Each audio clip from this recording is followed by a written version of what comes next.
Halo teman-teman kolektor saham, bertemu lagi dengan saya di sini. Kali ini kita akan intermezzo dulu. Kita keluar dari pembahasan saham IPO, saham Bapak Prajogo dan lain-lain. Kita akan cerita-cerita sedikit tentang masa lalu, tentang nostalgia.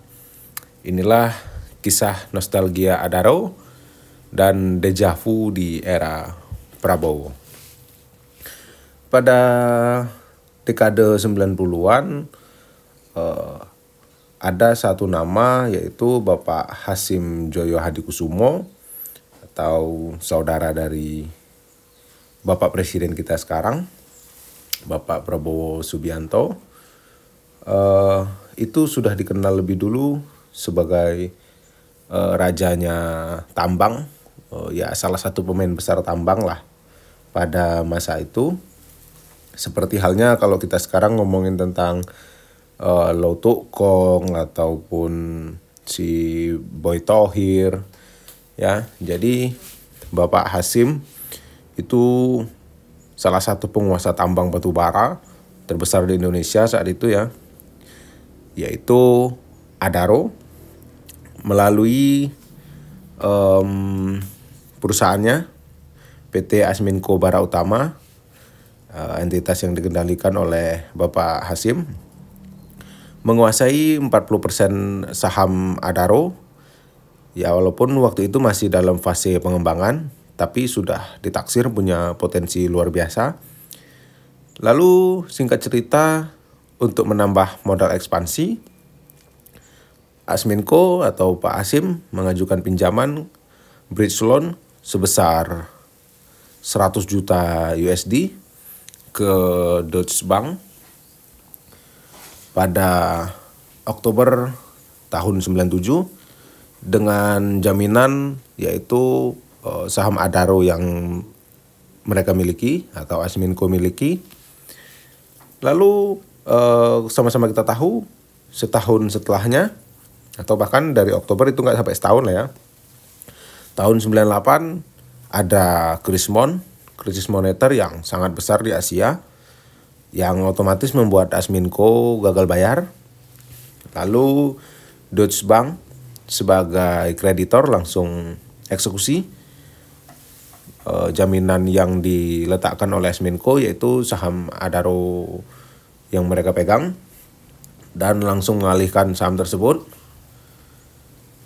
Lanjut pada 21 November 2001, tanpa lelang terbuka, Deutsche Bank menjual saham sitaan itu ke PT Dian Lia Setia Mukti, di mana itu adalah milik dari Bapak Edwin Suryajaya dan Beni Subianto. Ya, Bapak Edwin adalah anak dari Om William, ya, pendiri Astra. Di mana itu hanya dihargai sebesar 46 juta USD.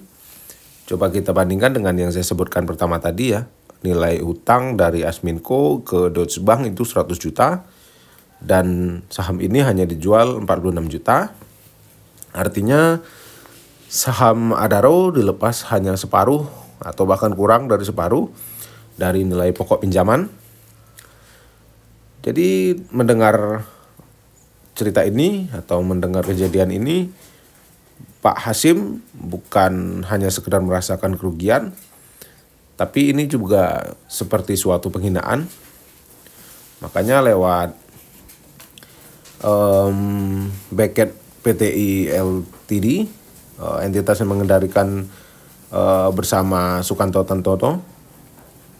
Tanoto, ya, Hasim mengugat Deutsche Bank dan pihak pembeli di pengadilan Singapura. Itu sekitar tahun, ya beberapa tahun berjalan lah ya, sampai ke 2012. Ia menuduh ada konspirasi dan minta transaksi itu dibatalkan. Tapi pengadilan berkata lain. Tepatnya pada 2007, Hakim Singapura memutuskan untuk tidak ada konspirasi. Dan ini pure, tidak ada kesalahan, ya. Bahkan Beckett hanya diganjar ganti rugi simbolik $1 Singapura Saat itu semuanya sudah selesai. Jadi secara hukum kepemilikan Hasyim atas saham Adaro sudah tidak ada lagi. Lanjut cerita, selama gugatan itu masih gonjang-ganjing, masih diperdebatkan, Boy Thohir masuk ke dalam game bersama dengan Benny, Edwin Suryajaya, dan Bapak TP Rahmat. Itu membentuk konsorsium baru pada 2005 dengan membeli 41% saham Adaro dari New Hope Australia seharga 378 juta USD, di mana itu sudah berapa kali lipat ya dari tahun 98 yang katakanlah senilai 100 juta, sekarang sudah senilai 378 juta. Pendanaan dilakukan lewat skema utang jumbo, yaitu pinjaman sebesar 600 juta USD ditambah dengan mezzanine 353 juta USD. Ini semacam LBO dalam negeri yang pertama kali di sektor tambang. Lalu dalam waktu singkat, Pak Boy atau Garibaldi Thohir langsung menjadi figur sentral pada perusahaan ini, Adaro ya. Pada tahun 2008, Adaro listing di Bursa Efek Indonesia dengan menggalang dana dengan nilai emisi 12,2 triliun tanpa melepas saham lama, atau dengan kata lain menerbitkan saham baru. Sejak itu Adaro jadi simbol pengendalian tambang lewat struktur keuangan, bukan lewat eksplorasi atau hasil bumi lagi. Jadi bagi Pak Hasyim, menonton hal ini atau melihat hal ini dari layar kaca tentu akan menyakitkan karena masih merasa belum puas. Karena ini adalah yang beliau dirikan, bukan karena salah strategi ya, tapi ini pure salah kalah karena momentum, yaitu siapa yang bisa menghindari Krismon tahun 98 ya. Jadi sejak awal 2025 beredar rumor bahwa Pak Hasyim ingin bermain kembali atau menginginkan Adaro kembali, tapi tidak ada kelanjutan ya. Jadi tidak ada laporan transaksi baik di BI ataupun di surat kabar. Jadi tidak ada perpindahan saham, tidak ada jual beli. Jadi itu hanyalah wacana atau ya spekulasi media mungkin ya. Namun tetap menarik jika dikaitkan dengan dinamika yang terjadi saat ini, karena kekuasaan saat ini mempertemukan mereka kembali. Pak Hasyim di kubunya Presiden Pak Prabowo, lalu Pak Boy memiliki kerabat juga, adik, yaitu Pak Erik, aktif di kementerian, saat ini di BUMN, Kabinet Presiden Pak Prabowo ya. Lanjut ke Erick Thohir.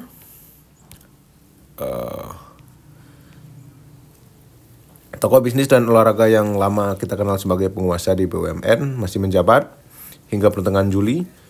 Tapi sejak berdirinya Danantara ya, perannya semakin menyusut, bahkan sangat drastis. Jadi BUMN kini ompong karena 7 BUMN yang besar-besar itu resmi di bawah kendali Danantara. Jadi fungsi Pak Erik kini hanya sebagai pengawas, pemegang saham seri A, dan regulator. Presiden mulai langsung menunjuk siapa yang duduk di kursi-kursi strategis seperti dirut dan komisaris dan lain-lainnya. Bahkan satu nama yaitu Arya Sinulinga yang orang terdekatnya Pak Erik, kemana-mana dibawa ya, ke PSSI juga dibawa. Itu dicopot dari komisaris Telkom. Bahkan suntikan pertama kali dari Danantara itu yang disuntikan ke Garuda Indonesia sebesar 20 triliun. Itu tanpa melibatkan ACC Pak Erik sedikit pun ya, karena memang sudah tidak ada kepentingannya di sana Pak Erik. Baik itu memproses atau menyeleksi dirut baru ataupun direksi-direksi yang lain gitu ya.